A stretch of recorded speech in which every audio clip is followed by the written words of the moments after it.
araw po sa lahat. Ngayon ay ibabahagi ko sa inyo ang tungkol sa isang Pilipinong tunay na nagbibigay inspirasyon sa akin, si Dr. Jose Rizal, ang ating pambansang bayani.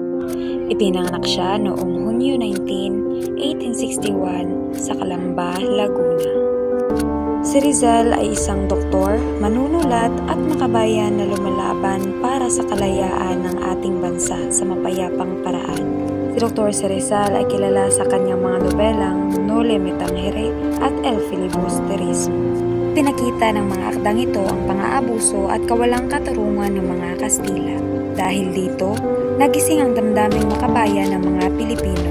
Si Rizal ay isang matalinong tao, isang doktor, siyentipiko, guro at manunulat. Naniniwala siya na ang edukasyon ay susi sa pagunlad at dapat nating mahalin at ipagmalaki ang ating bansa.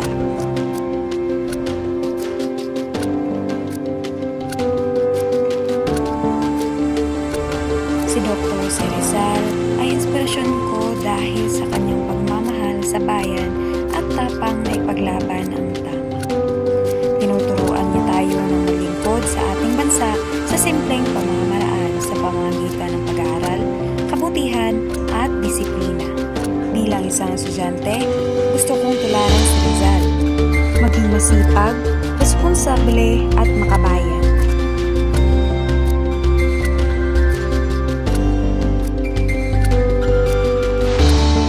Minsan ay sinasabi ni Dr. Jose Rizal na ang kabataan ay pag-asa ng bayan. Ang mga salitang ito ay nagpapaalala sa atin na may malaking papel tayo sa pagbuo ng naunlad na Pilipinas. Maraming salamat sa iyo, Dr. Jose Rizal, sa inspirasyon na patuloy mong binibigay sa amin.